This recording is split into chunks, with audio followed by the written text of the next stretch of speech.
Your Steve Jones Show podcast is loading now. The Steve Jones Show podcast is sponsored by Purdy Insurance. Visit Purdy Insurance on Market Street in Sunbury or visit online at purdyinsurance.com. Thrilled to talk to Dave Revsine, my old friend. Dave, welcome. Great to have you with us. Most people are disappointed when they find out I'm not the football coach at Bucknell, Steve, but you've handled it pretty well. That's okay. If you want, you and I I'd consider like to be. Yeah, okay. I think I do a heck of a job. I mean, I can make up a whole bunch of plays and then look around and go, "What'd you guys think?" Those cannons were fired a little too much yesterday for the liking of this Chicago Bears fan. But, yes, they were. That happens when it. Yeah, it really is. It really is. Well, this was a slice of history on Saturday. As you watch this play out in the old BTN studios, what did you think watching this game Saturday? Oh, man, I don't know where to begin.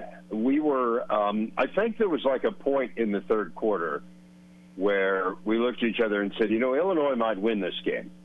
Yep. And then we got like mid-fourth quarter and we said, you know what, Illinois deserves to win this game.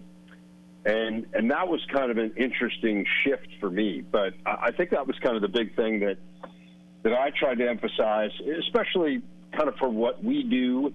We are in the business often of kind of catching people up on games they didn't necessarily see. You're a Big Ten fan, and maybe you watch your team, and then you turn to the Big Ten Network afterward to kind of see everything else that went on.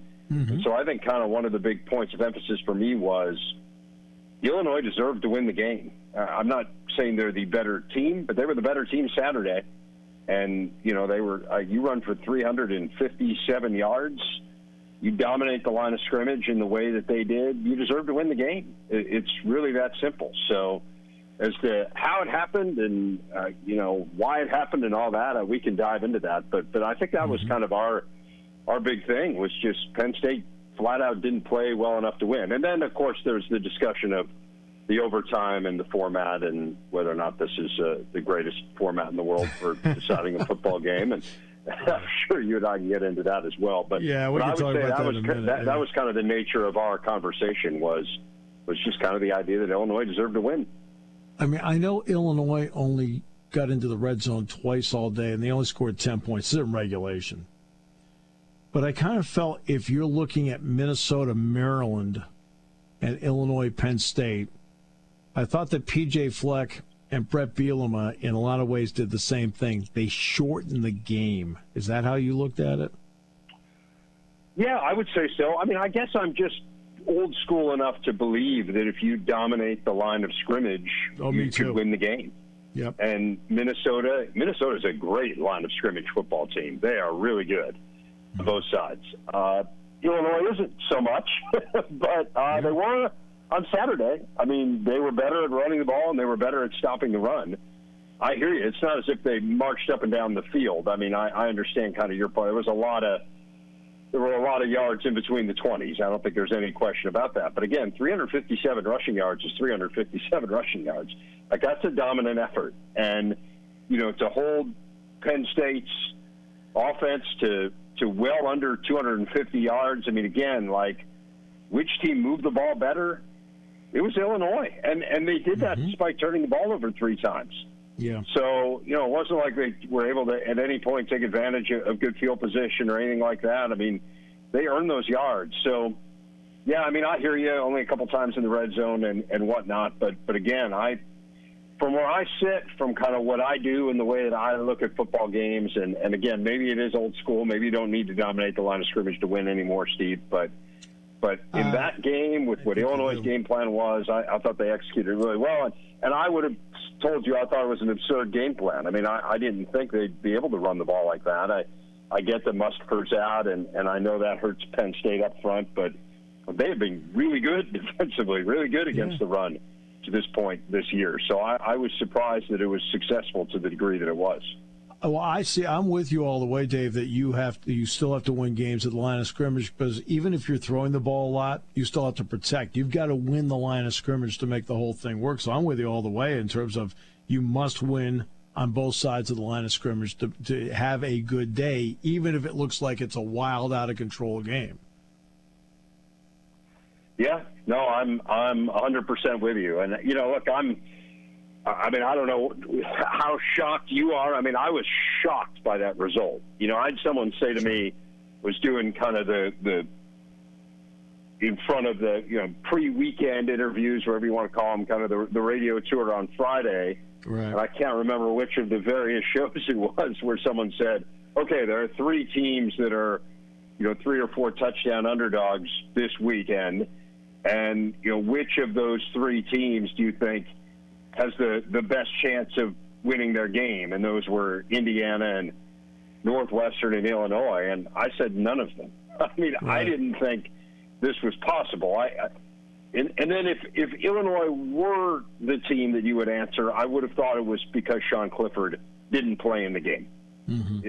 As soon as you tell me Sean Clifford's going to play, then I assume he's healthy enough to kind of make an impact in that game. And then I thought any chance of Illinois having a shot at winning it would have gone out the window. So, again, I mean, I remain somewhat flabbergasted that this happened. But I guess, my point is simply I don't think there was any fluke to it on Saturday. So let's get to the format, because obviously, look, I did a 3-overtime Orange Bowl. I've done a 4-overtime Penn State-Michigan game, so it's not like I haven't done overtime under the old format. But this is the first time I saw, even on TV, the first time I've seen this format live. You and I both know why they're doing it. They're trying to keep the number of plays down for players, right? I got that. So in watching it play out, what did you think? Well, I think I tweeted at one point, if the goal of this is to minimize the number of plays, they might want to rethink it, because we were at the point where, I mean, even if you say it's not just necessarily 4 downs with each possession, right, because you get a first down without scoring. And sure. But we probably added 1.5 to 2 overtimes worth of possessions with the way that it played out, right, with the kind of 6 empty possessions for each team and then the matching 7th possession play, I should say, for each team. So you're talking about 7 offensive, 7 defensive plays. I think most overtimes, like if you went to a third overtime and then did an over-under on 7 more plays, I'm guessing most of them would hit the under. I'm guessing they'd be decided before each side ran 7 more plays or before 14 total plays were run. That's my guess. I could be wrong. I haven't sat there and studied the numbers. So from that point of view of minimizing plays, I'm not sure it achieved what it wanted to. I was saying on our show today with Howard Griffith and Nicole Auerbach, I mean, it's not football, right? So if you're saying to yourself, well, I would like to see games decided in something that most closely resembles what the rest of the game looks like, this isn't it. I mean, I think possessions starting at the 25 are better, frankly. Maybe you start the possessions at the 10 or the 15 or whatever it is. Once you get past the first 1 or the first 2, again, bring them closer to the goal line and in that way try to minimize the plays. But look, the most important sporting event in the world, if you were to ask people, like, what sporting event matters the most to you across the globe, right, it's the World Cup. That's right. Okay, and the World Cup is often decided on something that only vaguely resembles the sport, right? Right. Penalty kicks. Right. So, and everyone accepts that result. So I mean, I'm not like here to, kind of scream from the top of the mountain that this is an abject failure and we shouldn't do this. It was interesting as we were watching it. DiNardo said, we're up on the set, and DiNardo said to Howard and Joshua and me, this really is disadvantageous to the team that wants to throw the ball, which is Penn State. Right. The team that wants to run it, Illinois, certainly a lot more of their package they can do from the 3-yard line. But Penn State really can't. And he was saying, it would take a lot of chutzpah, although that wasn't exactly the word he used, but something resembling that. But the real strategy for Penn State might be to tell their guys to false start and to back themselves up 5 yards to give themselves more room to throw a pass. And, whether or not, I mean, if you didn't convert it, you would, of course, be absolutely, you'd be roundly criticized. Right. But it does make sense. I mean, just kind of this notion, it's really hard to complete a pass from the 3-yard line. It just is. You have no room. I mean, the depth of the field is completely taken away. So not only does this look less like football than the rest of the game, but it even looks less like football than the previous overtime format, just because you have, in many ways, taken away the passing game. All right. Well, in fact, I'll tell you the part that I had suggested to Jack Ham in our broadcast. I said, gee, you're piling up overtimes here. I said, I'm surprised Illinois hasn't put Isaiah Williams back in the Wildcat. And, only because he played quarterback last year. So that one. Okay, so I want to say, I said that like in the fourth overtime. Yeah. I said in the green room, maybe they should give the ball to the most dynamic guy on the field. And it took them until the eighth to do it. I mean, what are you doing? I think I suggested it in the sixth, but it's only because I heard you. I took credit for it on the air too. When we were going over the highlight, every once in a while I get something right, so the blind squirrel has to pat himself on the back. But that means at 5 years you've got one. That means at 5 years you've got one. I still have none. I don't get why they didn't do that earlier, and Penn State tried a few different things too. I mean, Warren's kind of been their guy back there this year, I guess, right? Yep.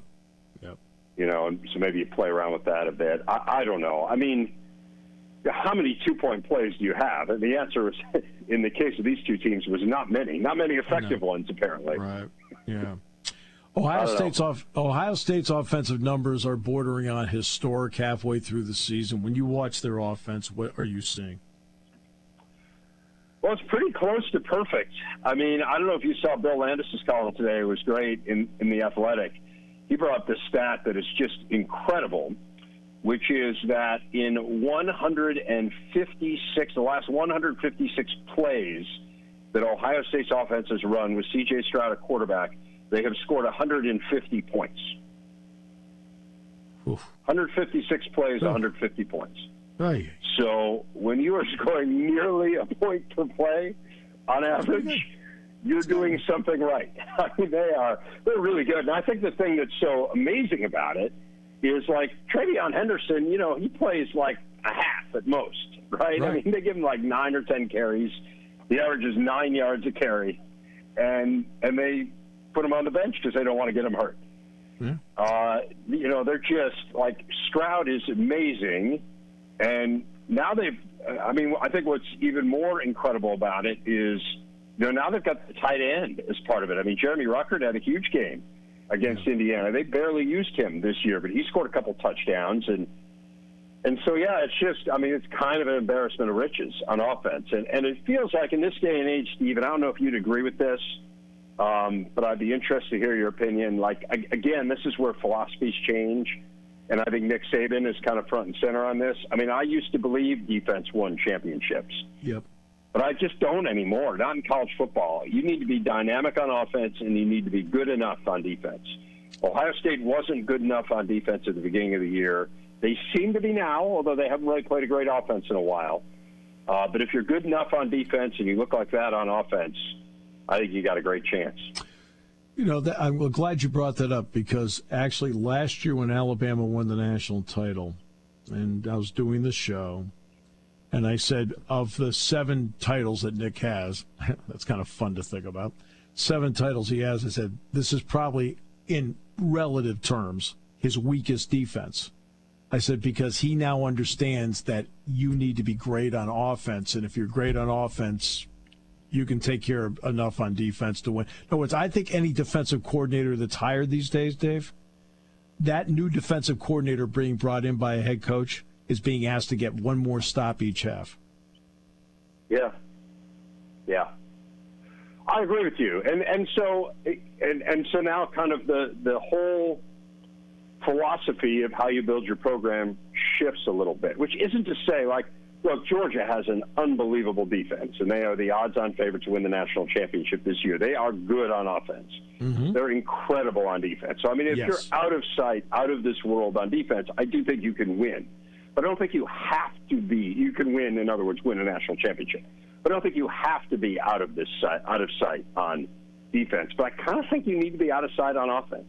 Yep. I mean, I think you need to be like, oh, my goodness, how in the world are we going to stop these guys?